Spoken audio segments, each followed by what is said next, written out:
그 애들 놀이 중에 말이죠. 그 퍼즐 맞추기라고 하는 거 있잖아요.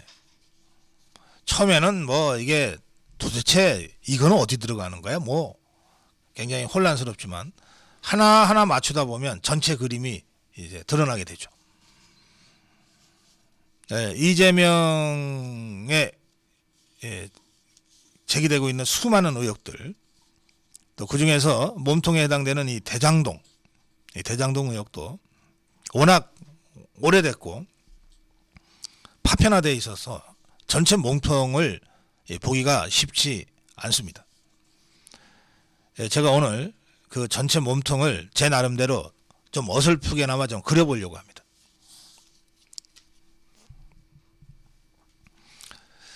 이 검수완박으로 검찰의 대부분의 수사권을 경찰에 넘겨줬습니다. 좌파들이. 이 검수완박 관련해서 검사들 그리고 법조인들이 이런 말을 많이 합니다.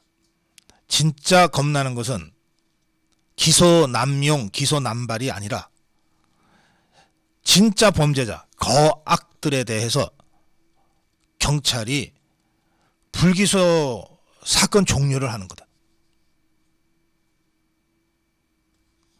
그리고 분명히 핵심은 여기에 있는데, 몸통은 여기에 있는데 자꾸 주변을 돌면서 변죽만 울리면서 시간 끌게 하고 그러다가 공소시효 지나버리게 만들고 사람들의 기억에 잊혀지게 만드는 거다. 그렇게 해서 이 거악들이 처단되지 않고 살아나곤 하는 사태가 가장 두렵다. 저는 이재명 의혹 전체가 바로 검사들이 걱정하는 그런 시간 끌기, 변죽 울리기로 일관되어 왔다고 생각합니다. 특히 그 중에서도 몸통에 해당되는 대장동 의혹은 전형적인 이 변죽 울리기와 꼬리 자르기 그리고 시간 끌기로 여기까지 왔다. 그렇게 저는 판단합니다. 그런데 이 대장동 의혹과 관련해서만 이미 2명이 극단적 선택을 했습니다. 그리고 유동규를 비롯한 여러 사람이 재판 중이에요.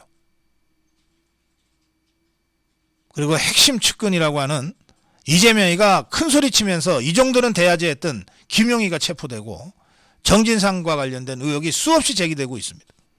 그런데 아직도 이재명이는 대장동과 관련해서는 단 한 번도 조사도 수사도 압수수색도 당하지 않고 있습니다. 이재명이가 엊그제 재판정, 본인은 출석 안 했지만 재판정에 서게 됐는데 그거는 대장동 사건 때문이 아니고 선거법 위반 사건입니다.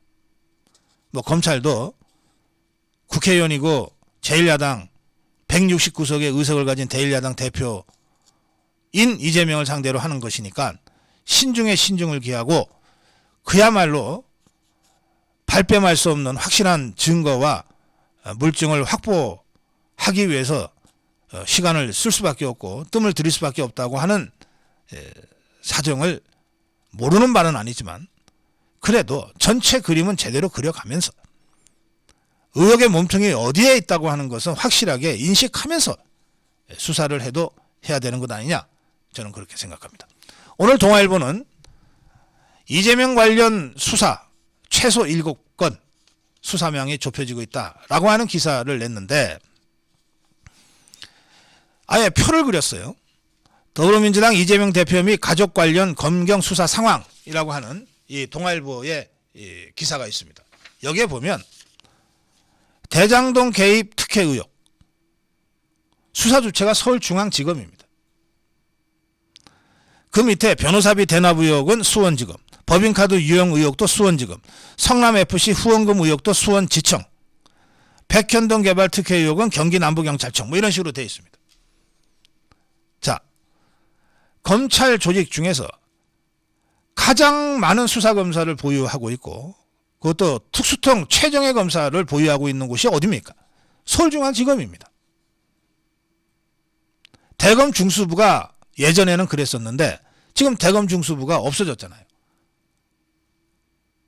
서울중앙지검이 수사의 핵이에요. 이재명 의혹의 몸통 핵심이 대장동이라고 하는 판단을 우리 국민들 누구나 다 상식적으로 하듯이 검찰도 하고 있기 때문에 이 사건만큼은 서울중앙지검이 직접 다루고 있는 거예요. 그런데 왜 이렇게 수사가 더디게 진행되고 변죽만 올리고 있냐? 대장동의 몸통이 이재명이라고 하는 의혹이 수없이 제기됐고 절대다수 국민들도 그렇게 생각하고 있는 상황에서 왜 대장동 수사와 관련해서는 이재명의 손끝 하나 털끝 하나 아직 건드리고 있지 못하냐. 이 사건 관련으로 김문기 작년 12월 22일 극단적 선택을 했습니다. 12월 21일.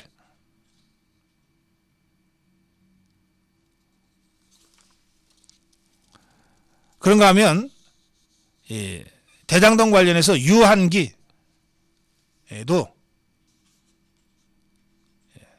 극단적 선택을 한 상태로 발견됐습니다. 이렇게 유한기, 김문기 이런 사람들이 계속 죽어나가니까 대장동과는 관련 없는 변호사비 대납 의혹을 폭로했던 이병철 씨는 나는 자살 안 한다. 이런 글까지 썼어요. 결국 근데 이분은 한 달 전에 숨진 채 발견됐습니다. 그냥 정말 평범한 자살 사건도 수사를 하게 돼 있어요. 혹시나 특이점이 없는가? 혹시 타살 흔적은 없는가? 대장동 사건과 관련된 핵심적인 역할을 했던 사람들로 계속해서 보도되고 또 수사 대상이 되었던 사람들이 차례차례 극단적 선택으로 유명을 달리해야 했는데 그 대장동의 몸통으로 추정되고 의혹이 제기되어 온 이재명이는 지금껏 손끝 하나 털끝 하나 점 하나도 건드리지 못하고 있어요. 이게 과연 정상적인 나라입니까? 이게 과연 법이 서 있는 나라입니까? 이게 과연 검찰이 경찰이 제대로 수사기관으로서 작동하고 있는 나라입니까?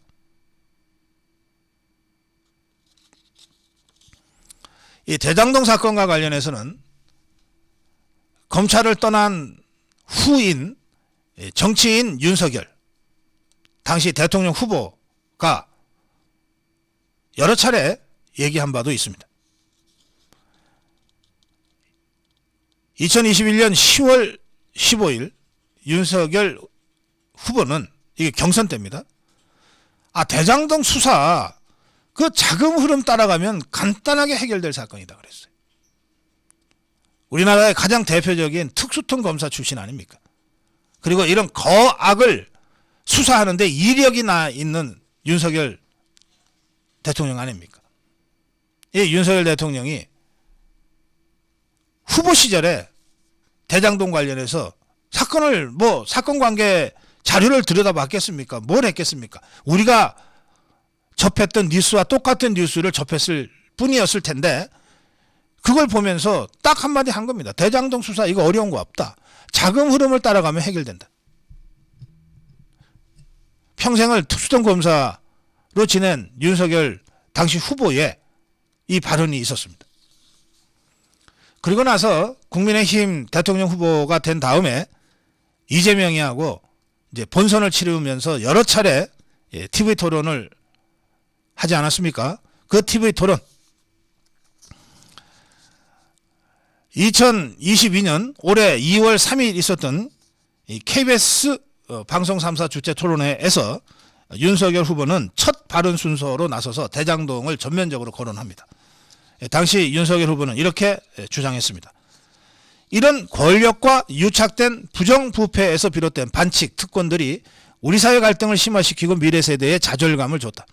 성남시장으로 재직할 때 대장동 도시개발로 김만배 등이 3억 5천만 원을 투자해서 시행 수익 배당금으로 6,400억을 챙겼는데 여기에 관해서 이재명 후보는 작년 9월 기자회견에서 이 설계 내가 했다 그랬고, 또 10월에는 엄청난 이익이 발생하는 대장동 개발 사업에서 성남시 몫이 얼마나 확실히 확보될지 설계한 것이다.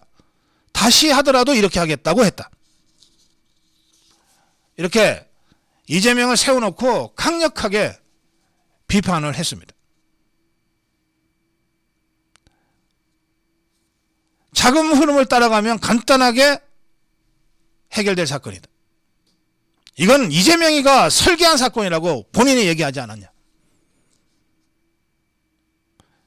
이렇게 주장하고 토론에서 강력하게 비판을 했던 윤석열 후보가 대통령이 됐어요. 대통령이 된 지 6개월이 됐습니다. 왜 그런데 아직도 이재명에게 쏟아지는 수많은 의혹 중에서도 핵심이고 몸통인 대장동과 관련해서는 이재명의 손끝 하나 털끝 하나 점 하나도 못 건드리고 있냐 이거예요.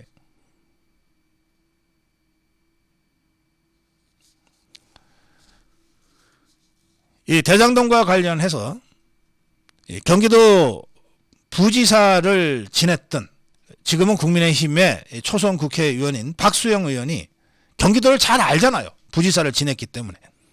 나름대로 조사하고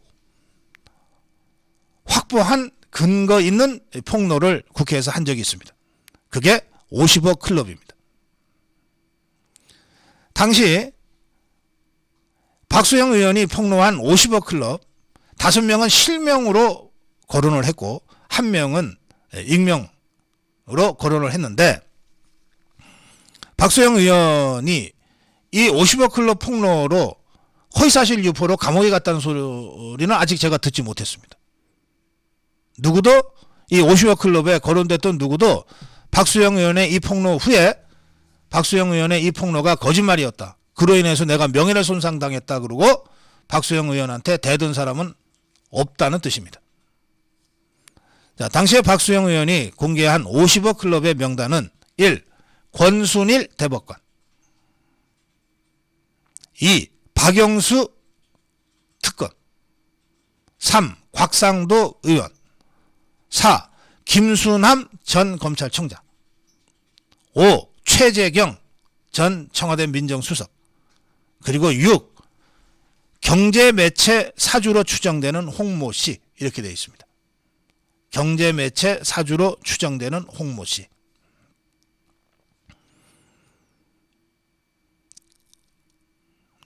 자, 50억 클럽입니다. 뭐 애들 뭐 스포츠 클럽 이름입니까? 50억 클럽. 50억씩 뇌물 받은 사람들이 6명이 있었다는 거예요. 최소.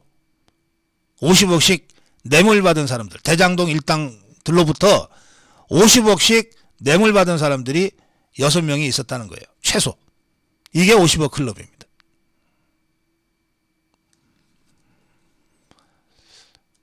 법인카드로 김밥을 집 근처에 있는 김밥집에서 2,500원짜리 김밥을 사 먹었다는 감사원 감사로 결국 KBS 이사에서 쫓겨난 강규형이라는 양심적인 지식인이 있습니다. 2,500원 김밥 사 먹었다는 이유로 쫓겨났어요. KBS 이사에서. 재판에서 승소했습니다만 당시에 그랬습니다. 그런데 50억 클럽이 그냥 시중의 루머도 아니고 현직 국회의원이 공개적으로 실명까지 거론하면서 얘기를 했는데, 이 50억 클럽에 대한 수사 지금 어떻게 되고 있습니까? 이 중에서 딱 한 사람, 곽상도 의원만 국회의원직 사퇴 후에 구속됐다가 지금 불구속으로 재판받고 있습니다. 나머지 5명은 여전히 길거리에 활보하고 다닙니다. 2,500원 김밥 사 먹었다고 쫓아내는 이 좌파 폭정 후에 뭔가 좀 세상을 바로잡자고 윤석열 정부가 들어섰는데, 이 50억 클럽에 나머지 5사람 지금 세상을 활보하고 다닙니다. 이게 과연 정의입니까? 이게 과연 상식이고 이게 과연 법치가 살아있는 나라입니까?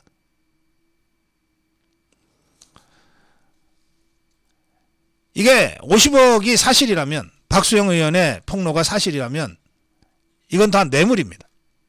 지금 곽상도 의원 이 50억 클럽에 가입된 사람 중에 한 사람이라고 지목돼서 수사받았고 뇌물죄로 지금 수사받고 있습니다. 재판받고 있습니다. 자, 뇌물.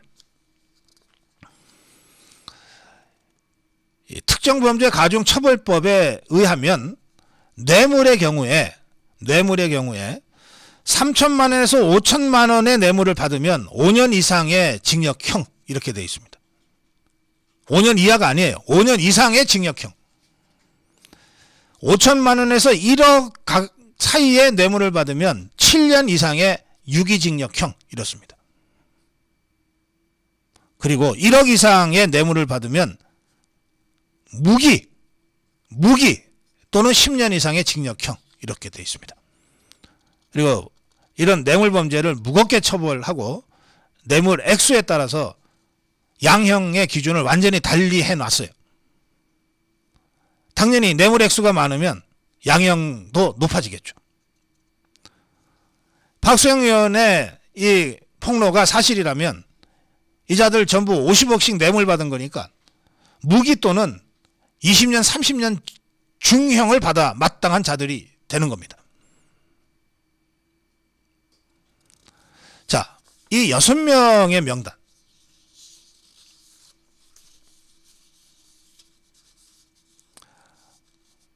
권순일, 이재명의 선거법 위반 사건 누구나 다 이거 유죄다라고 했는데 이 대법원의 다수도 유죄라고 생각했던 그 상황에서 이걸 뒤집어서 의도된 거짓말이 아니므로 무죄다라고 하는 황당한 대법원 판결을 끌어낸 유도했던 앞장섰던 자가 바로 이 권순일이었습니다.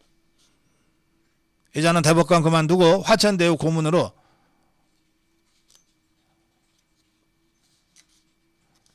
월 1,000만 원 이상의 고문료를 챙기기도 했습니다. 권순일 지금 어디 있습니까? 단 한 번 수사 제대로 받았습니까?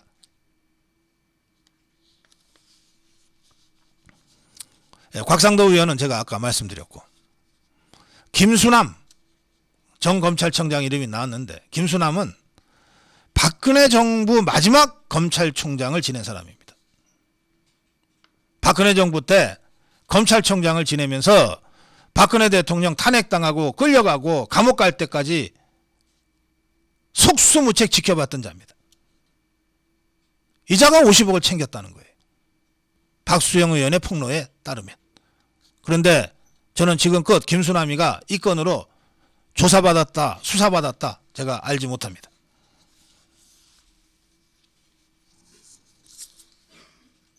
최재경 이름이 나옵니다. 최재경. 이 최재경은 2016년 10월에 어느 날 탄핵에 몰려서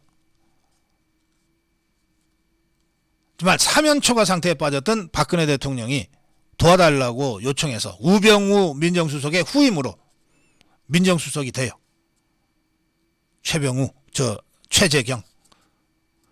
그런데 그 어려운 상황에서 구원투수로 투입이 됐는데 불과 며칠 만에, 불과 5일 만에 저 못하겠습니다 하고 대통령한테, 박근혜 대통령한테 사의를 표명했었습니다. 실제 사표 수리는 2016년 12월 9일 됐습니다. 근데 이 시기가 왜 중요하냐?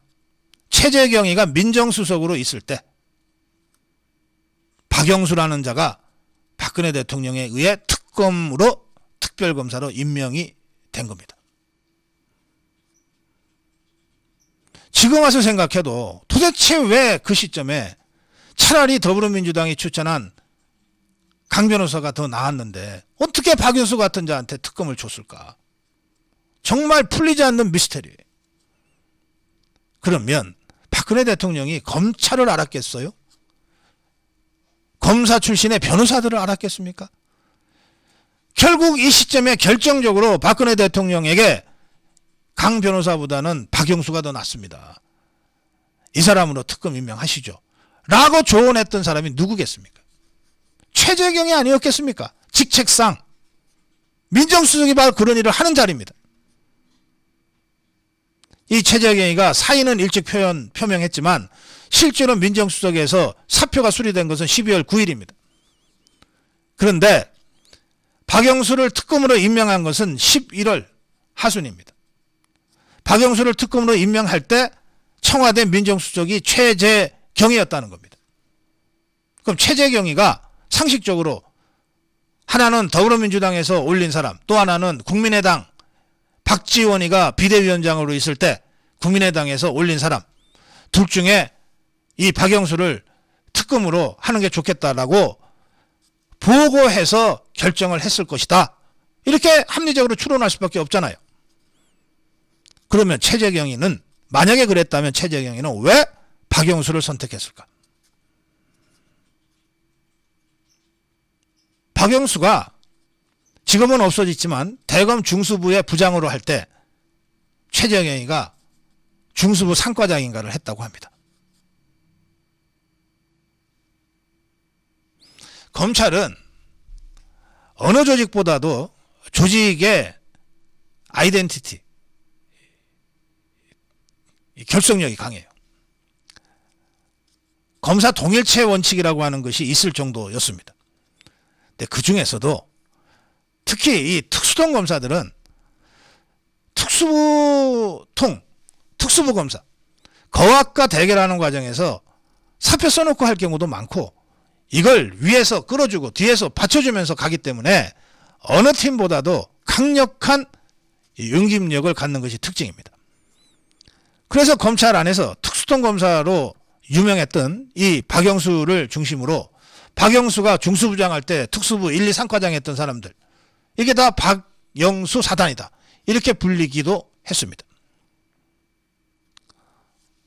윤석열 대통령도 특수통 검사입니다. 그래서 좌파들이 공격할 때 윤석열 사단 그러는 겁니다. 검찰 조직이 그렇게 가서는 안 되지만, 그러나 검찰의 특성상, 특히 특수통 검사들의 특성상 그런 끈끈한 이 선후배 관계가 업무 과정에서 형성되고는 하는데, 만약에 박영수가 중수부장일 때 1, 2, 3과장 그야말로 오른팔 왼팔 역할을 최재경이가 했다면, 그 최재경이가 청와대 민정수석으로 있으면서 그 절체절명의 위기 순간에 박근혜 대통령을 조사할 특별검사로 자기가 상관으로 모시고 있던 박영수를 추천했다. 이렇게 합리적 정황 추정이 가능한 겁니다. 이 최재경 50억 받았다고 하는데 최재경 수사 받았다는 소식 전 아직 못 들었습니다. 이 사람은 지금 삼성 법무실인가에서 수십억 연봉 받으면서 잘 먹고 잘 살고 있을 겁니다.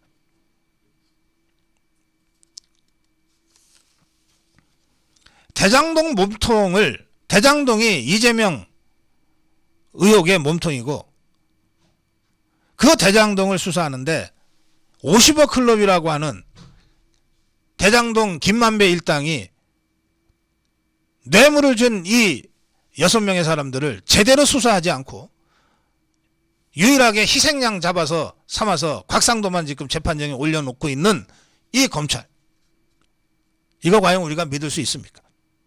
저는 이 명단에서 핵심은 박영수다, 이렇게 생각합니다. 핵심은 박영수다. 박영수는 2016년 11월 30일 최재경이가 민정수석으로 있을 때 박근혜 대통령에 의해서 특검으로 임명이 됐던 겁니다. 그리고 박근혜를 잡았습니다.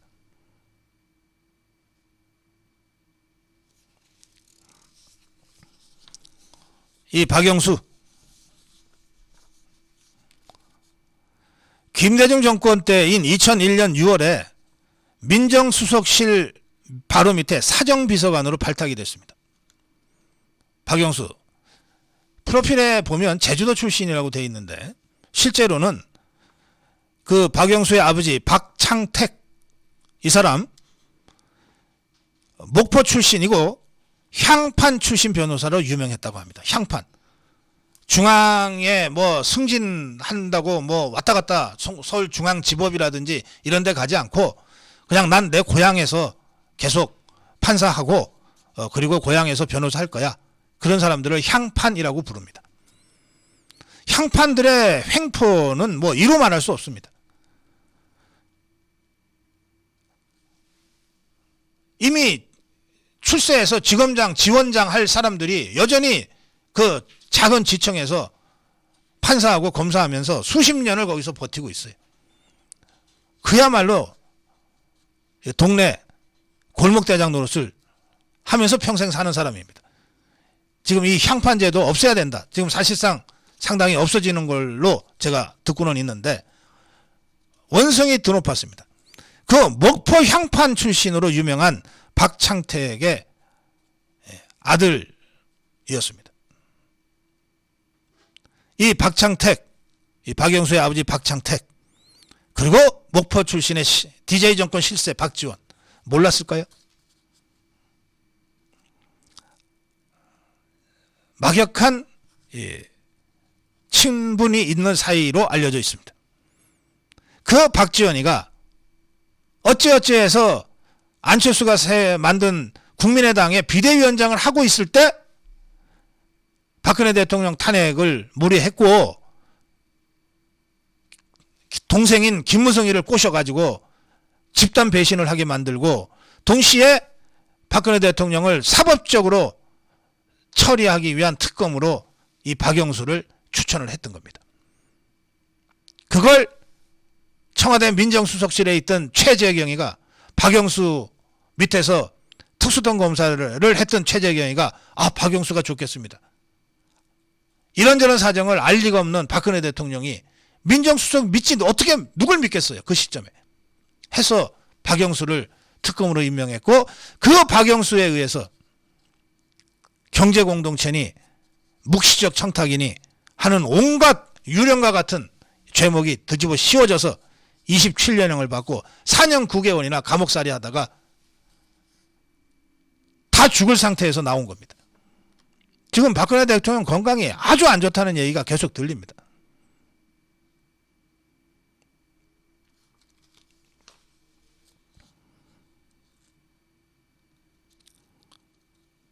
이 박영수는 그 후에 승승장구했어요.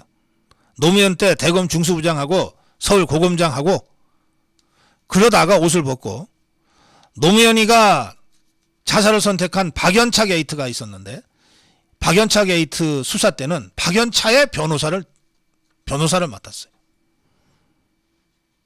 그리고 박지원의 추천으로 박근혜 최순실 게이트 특별검사가 돼서 박근혜 죽이기에 성공했던 겁니다.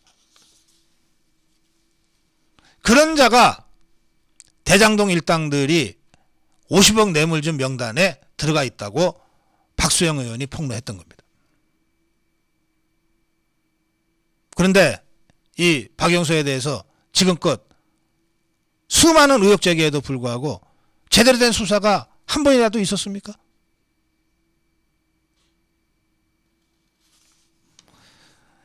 이 박영수는 알려진 것과는 훨씬 더 깊이 이 대장동 일당들과 연루되어 있을 가능성이 높습니다.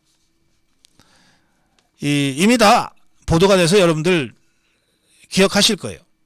작년 10월인데 화천대유 대행사 이게 말이죠. 대장동 부지가 15블록인데 그중에 수의 계약을 통해서 직접 화천대유가 시행에 나선 것은 5개 블록입니다. 그런데 이 5개 블록의 아파트 분양 업무를 똑같은 업체 A라는 업체에 맡겼어요. 그 A라는 업체의 대표가 바로 박영수, 이 박영수의 인척이라는 겁니다. 박영수 측에서는 이 사람하고 촌수가 가깝지 않다. 그러나 인척 관계는 맞다. 거짓말을 하면 안 되니까. 새빨간 거짓말을 하면 안 되니까. 이렇게 얼버무렸고, 이 분양대행업체 이모라는 사람은 집안끼리 왕래하는 사이는 아니지만 사회생활하다 친인척 관계인 것을 알게 됐다 이랬어요. 서로 얼버무렸죠. 그런데 웃기는 소리, 이 분양대행사의 A라는 사람 대표가, A 분양사의 대표 이모라는 사람은 분양대행업체도 운영하고 별도로 코스닥 상장사를 운영했는데 2014년에 박영수가 이 코스닥 상장사 운영하는 업체에서 사회이사가 됐어요. 이게 보통의 인연입니까? 또 박영수의 딸이 이 대장동의 미분양 아파트를 받았거든요. 분양 업무를 대행하는 그 회사의 대표와 박영수의 관계를 생각을 해보십시오. 이게 보통 관계입니까? 같은 부지에 서로 다른 아파트 단지가 있어요. 그러니까 브랜드로는 뭐 삼성 레미안이 있고 뭐 푸르지오가 있고 뭐 LG 뭐가 있고 자이가 있고 그렇잖아요. 시공사가 다 다른 거예요. 부지는 같은 부지지만 서로 다른 시공사에서 서로 다른 아파트 단지를 했는데 이거를 하나의 분양 대행사가 독점해서 분양한다? 이거는 분양시장에서는 거의 찾아볼 수 없는 아주 이상한 경우라고 다들 전문가들이 얘기하는데, 이 경우에는 시행사와, 지금 화천대유가 시행사죠. 김만배 일당, 이들과의 특수관계가 아니면 이런 일은 있을 수 없다는 겁니다. 특수관계 없겠죠. 그런데 이 분양업체의 대표가 박영수와 인척관계로 엮여져 있고, 그리고 이러저러한 비즈니스 관계로도 엮여져 있고, 이 박영수가 화천대유 대장동 일당들이 50억 뇌물지면서 관리했던 사람이고 그런 겁니다.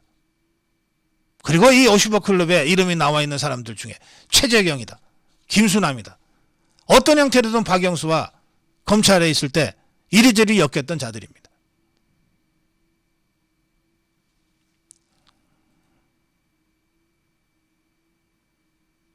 자, 시간이 다 돼서 제가 막 흩어져 있는 퍼즐 조각들을 모아서 대체적으로 그림을 그려줬어요. 윤석열 대통령이 정치인 시절 그리고 대통령 후보 경선 과정에서 이 대장동을 여러 차례 공개적으로 언급한 것이 있습니다. 자금 흐름을 추적하면 간단하게 해결될 사건이다. 어렵지 않다. 이 자금 흐름이란 게 뭡니까? 돈이 어디서 들어와서 어디로 나갔냐를 파악하면 된다는 것 아닙니까? 대장동 일당들의 입장에서는 돈이 나간 것 중에 50억 클럽이 있습니다. 나간 데를 파악했어야죠. 윤석열 대통령이 아니라 지금 검찰에서 서울중앙지검장이나 검찰총장을 지금도 하고 있다면 당연히 돈 들어온 것과 나간 곳을 제대로 추적해서 간단하게 이 사건 처리했을 겁니다. 이재명이가 진짜 대장동의 몸통이면 몸통인 대로 사법 처리했을 거고, 조사해왔더니 실제로는 아닌 것 같다 그러면 아닌 것으로 처리가 됐을 거예요. 이게 그렇게 1년 이상 끌 사건입니까?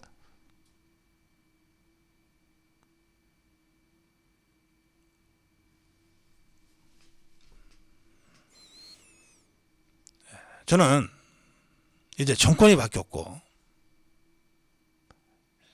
문재인 좌파 정권 하에서 문재인이 눈치 보고 이재명이 눈치 보고 또 박근혜 대통령 탄핵 과정에서 역할을 했던 이런 박영수 같은 자들 눈치 보고 하느라고 아주 고전적인 진부한 수법, 변증만 올리고 시간이나 끌면서 수사했을 거라고 제가 짐작합니다. 문재인 정권 하에서는 그랬을 거라고 생각합니다. 이제 정권이 바뀌었어요. 대통령이 바뀌었어요. 세상이 바뀌었어요. 그런데 여전히 선거법 위반으로는 기소됐지만, 뭐 법인카드로는 뭐가 됐지만, 이재명의 핵심 의혹, 그리고 그 의혹의 핵심 관련자, 적어도 50억 뇌물을 받았다는 50억 클럽을 폭로한 박수영 의원의 말이 사실이라면 가장 핵심적인 이 피의자들 아닙니까? 이런 몸통들은 그냥 그대로 놔두고 유일하게 곽상도 의원 재판정에 서 있고 그 밑에 똘마니들, 쫄개들, 유동규, 김만배, 뭐 나무기 같은 자들만 재판정에 세우고 그 과정에서 유한기, 김문기 얼마나 한을 안고 이 극단적 선택을 했겠습니까? 이런 식으로 사건이 지지부진 질질질질 그러면서 국민의 뇌리 속에서 이 사건들이 이제 흐릿해질 그 무렵에 적당하게 덮여질지도 모른다는 걱정을 제가 합니다. 그래서 제가 다시 이 문제를 전면적으로 제기합니다. 윤석열 대통령의 말대로 이 사건 어려운 거 아니다. 돈이 어디서 들어와서 어디서 나갔는지를 추적하면 간단하게 해결될 일이다. 설계를 내가 했다고 이재명이가 여러 번 떠들지 않았냐. 그리고 대장동 일당으로부터 이 수많은 50억 뇌물이라고 하는 것을 받은 6명의 명단까지 지금 공개적으로 폭로가 돼 있지 않냐. 제대로 수사하자. 서울중앙지검이 그 명성에 걸맞게 대장동 특별수사본부로 확대 개편해서라도 좀 제대로 수사해라. 이것이 윤석열 대통령이 후보 시절부터 강력하게 주장해왔던 법치를 바로 세우는 첫 출발이 될 것이다. 이 점을 제가 오늘 고성욱 칼럼의 결론으로 제시합니다.